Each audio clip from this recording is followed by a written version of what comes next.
Okay, hey everybody. We are doing a live stream now, and then of course I'll be doing a video or two either later tonight and tomorrow or tomorrow and the next day.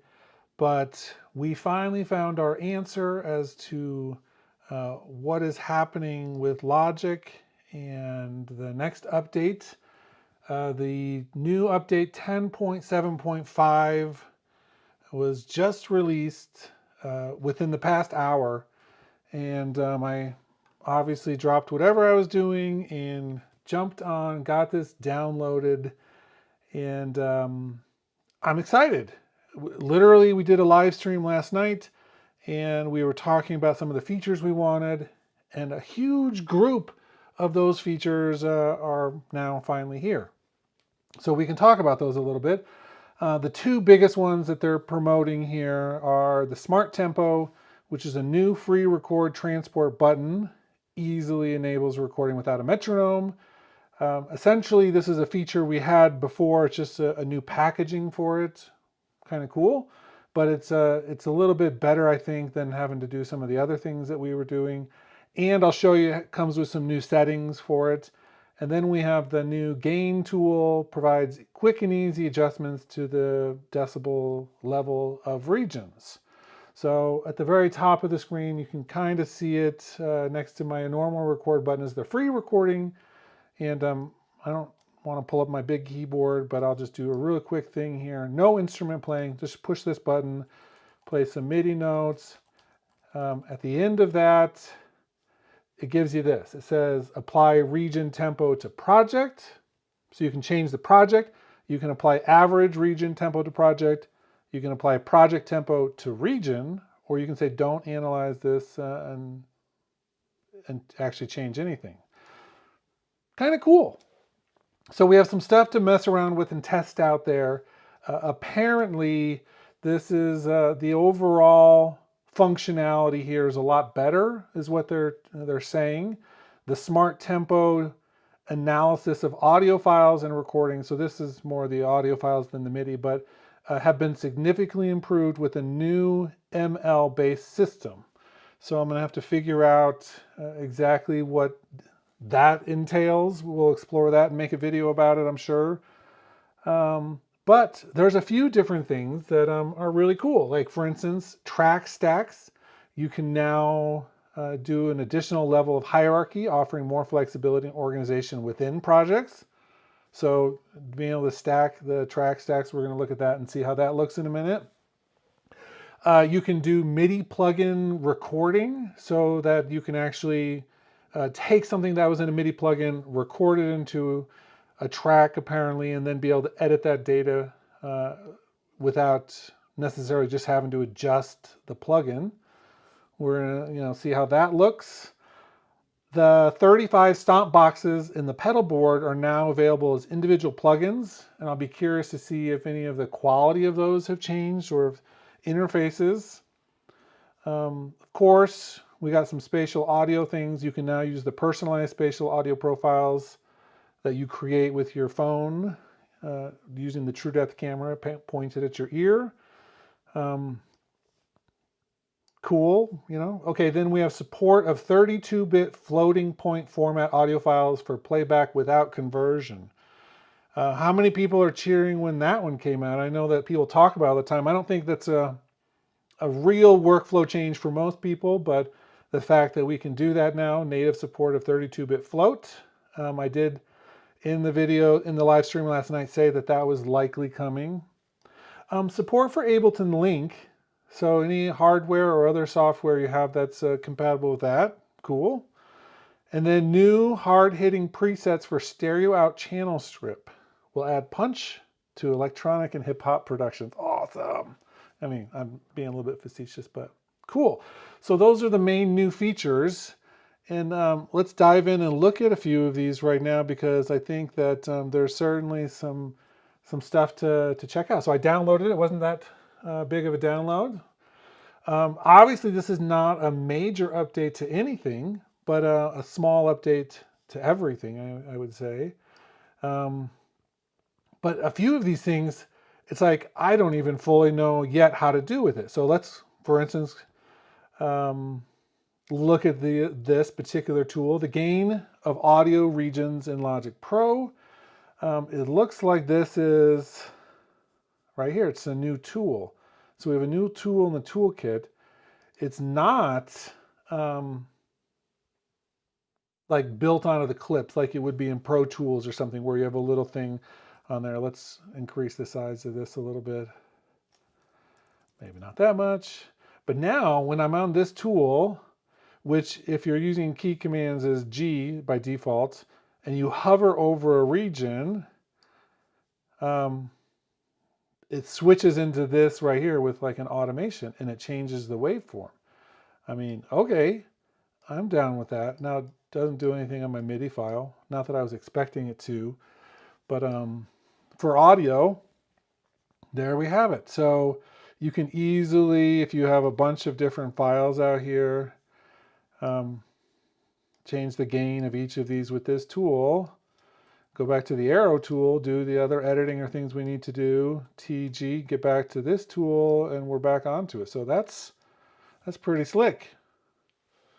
LA Winter says, is this available for non-Ventura? I believe so. I don't think this is a Ventura only update. Let me look at the App Store real quick and just see what it says. So really, I mean, literally, I checked 1 minute, it was said nothing, and I checked the next minute, and it was there, and that was within 30 minutes, about 30 minutes ago. I downloaded it before the release notes are even available for it. So they're not in the release notes as of this moment.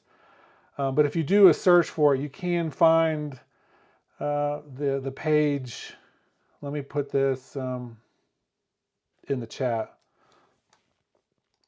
so you can see the page where it has the information. It doesn't say, let's see if it says here. No, it still doesn't have the release notes for this one yet. So I'm sure there's other small things on here.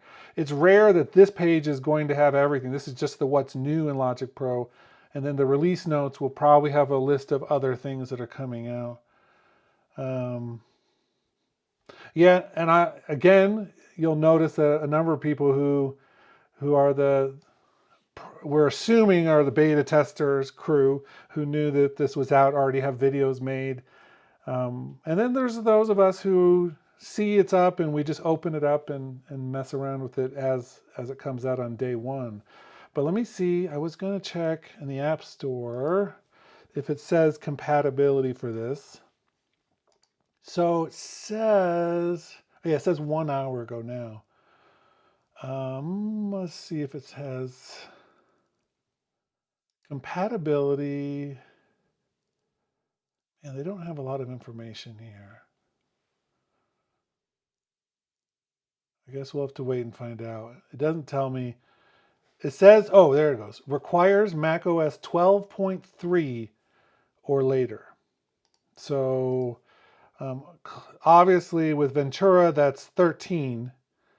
So you're still able to do that with the version before this. 12.3 or beyond is what the App Store is saying for this version. Yeah, so gain clip, it's a little different. I mean, this is all functionality that was already there. We could do this type of thing, but they just made it so much easier by putting it into a tool. You see how much gain you're doing just by the waveform, but you don't have that information up all the time. There might actually be, I'm trying to remember, where that is. There may be a way to turn on the gain clip view all the time, but I certainly can't remember. Let's see if I just click. No, if you go to the automation vote mode, that's totally different. Display volume, yeah. I'll have to explore that a little bit because the region automation doesn't change anything for this. Okay, so it's all separate from that, which is kind of nice. We have two or three other levels of automation then happening simultaneously. I wonder if you're layering region-based, track-based, and then this clip-based, how that's all going to play out. So yeah, if you want to come in here, let's see, I think, oh, no, that's something different. Weird. I don't think so. But I'm going to find out for you right there. So clip-based, TG. I can go up and down with the whole thing.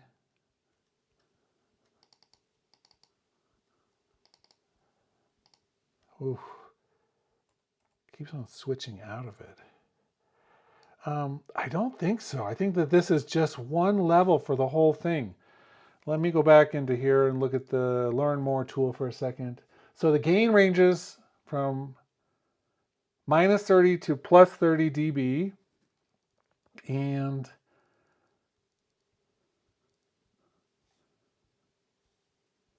double click gain, then enter a new value. It looks like it's just a line.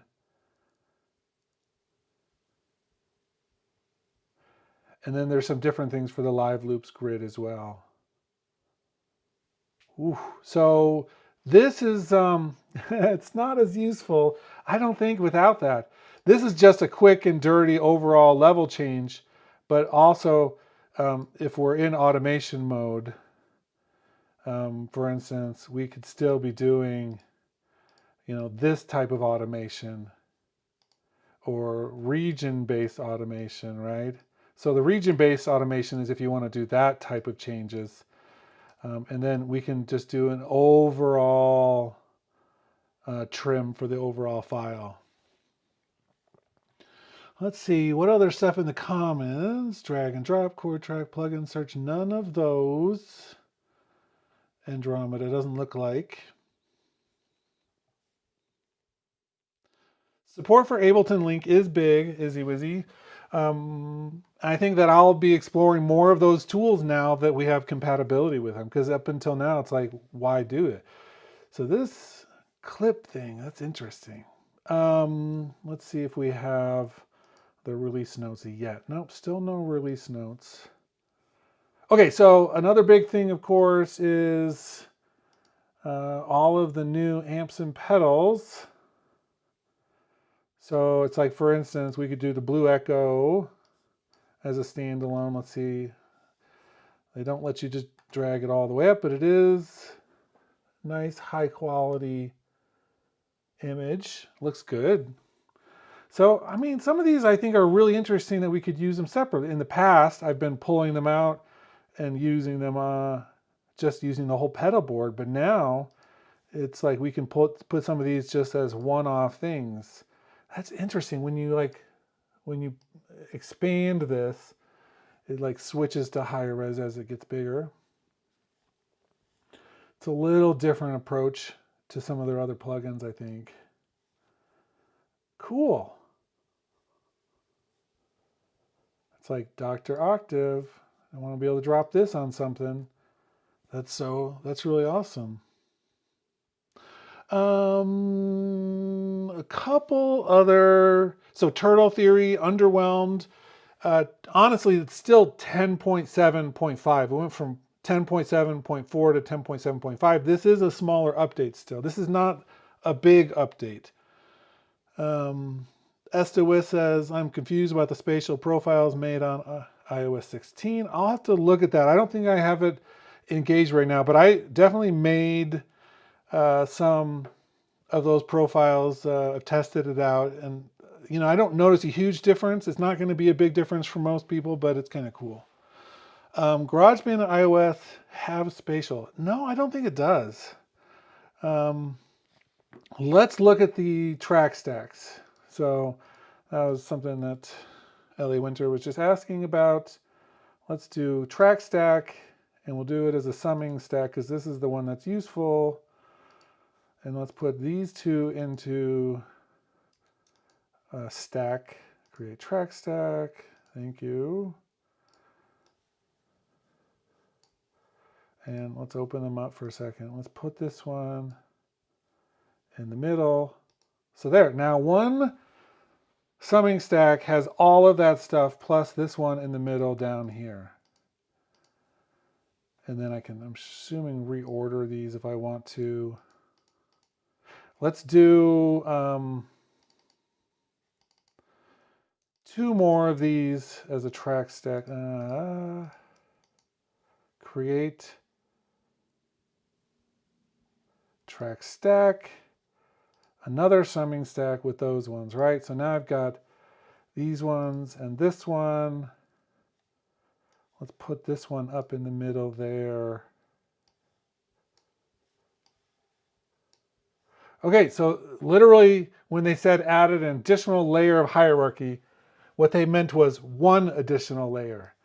So I can't put a summing stack inside of a summing stack that's already inside of another summing stack. So it's just 2 layers of it, which is still, I mean, useful, but why not just go all the way, right? Why not just go all the way with it? Seems like baby steps is exactly the right term, Ellie Winter. It's still better, but only the 2 layers of hierarchy. Cool. I am curious. Let's delete all of that for a second. And, ooh, okay. New software instrument. There we go. So let's say we have a MIDI effects. I just want to see, I don't know how this works yet. I'm going to have to figure it out. So let's look at the website for a second. MIDI plugins can now be recorded, allowing precise editing of the resulting notes in controller data. What does that mean?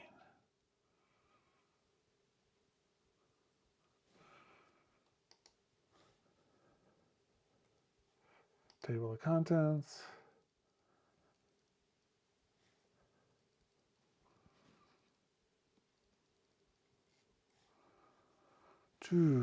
Let's see. I don't know.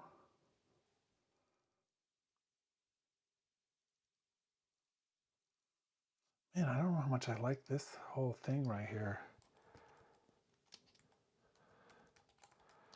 MIDI effects. Let's see if I can record MIDI effects. Record.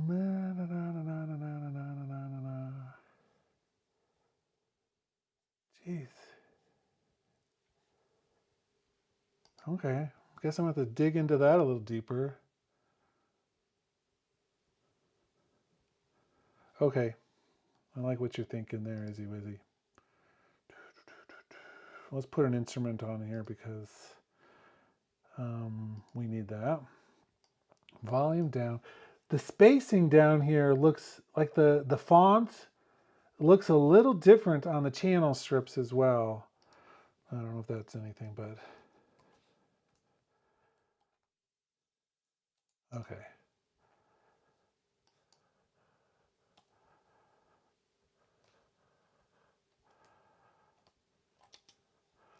So that didn't do anything. Silent cat? No, that's something else.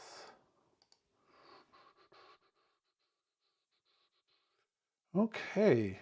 Well, what is so? Again, I just downloaded this, so we're figuring this out together. But it says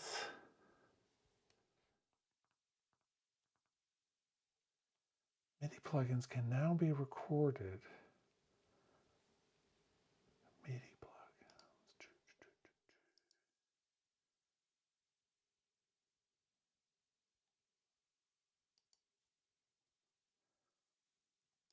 Let's check it out here.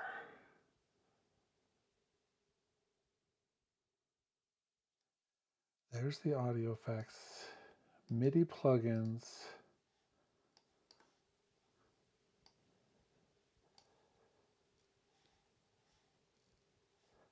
Wow, that's like so non-useful.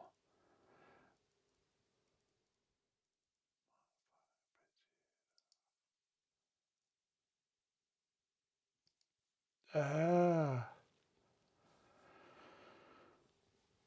Ooh-doo-doo. Yeah, I'm not seeing them. I'm sure I'm just missing something obvious, but I don't know what it is.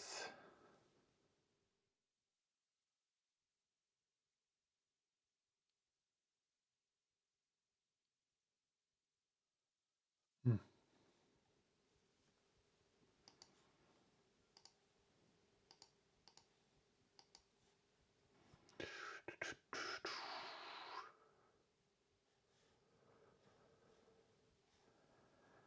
Let's see down here. Here it is. I found it. Okay. It's got to be someplace, right? So let's delete that region. I have the ARP arpeggiator loaded. When I go to the bottom of this, it says record MIDI to track here. It's a menu option there. Oh, let's turn on my keyboard.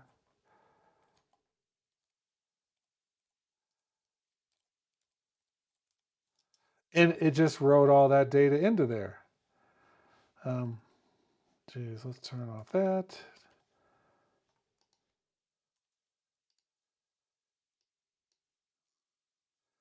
So then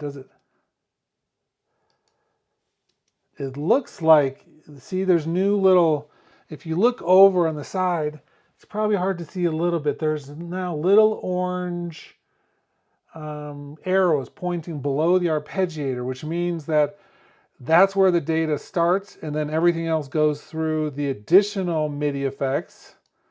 So if I were to put something on here like a note repeater or something, it goes there. But then I can say record MIDI to track here.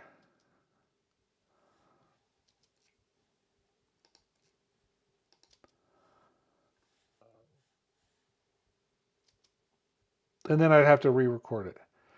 And it would move to there.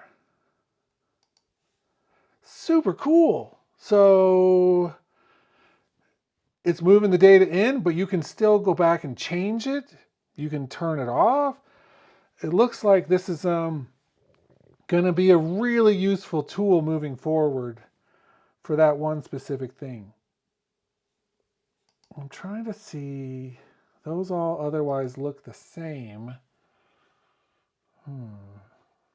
Like there's no, in terms of audio tracks, there's no MIDI effects or anything like that there. But because we can now write that data, so we could use that MIDI data and write it into the actual track, then we could just pull that MIDI data onto other tracks and use them for a variety of things. So it gives us tangible data to work with. That's pretty cool. Okay, a couple more questions. Yes, as Ali Winter says, supports 32-bit files now, which is yay.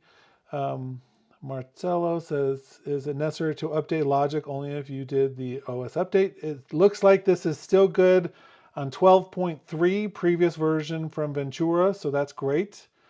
And hello to Amsterdam to you as well. Ableton Link.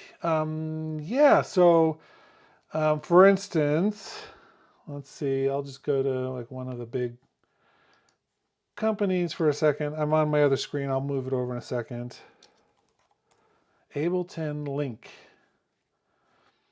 So there are like a number of different pieces of hardware that have Ableton Link functionality. And so now anything that accepts that or works with it that could be used with Logic, it's going to connect into it. You could always record audio from an iPad into Logic. That's not even a new function. That's an old function. So you could do that, and with MIDI and with audio, which is pretty cool. Let's see. I wonder if we've gotten our release notes yet, because I really want to see what else is new. Come on, give me the release notes for everything. I want to see exactly what's happening. Okay, so it looks like ML-based system. That's one of the questions that I have. I don't know much about that. I'm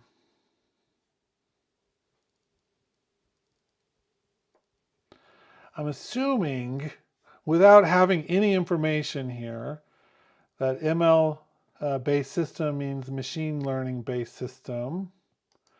But let me type that into the manual here that they have online. ML based.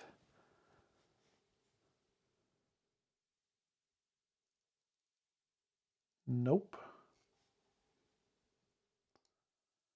And let's see.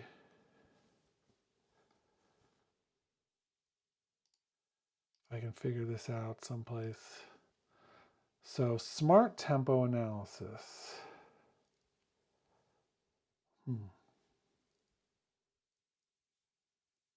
And I don't know if the manual that they have here connected. Let's see if it is.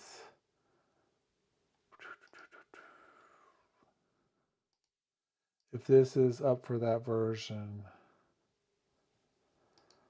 Smart analysis.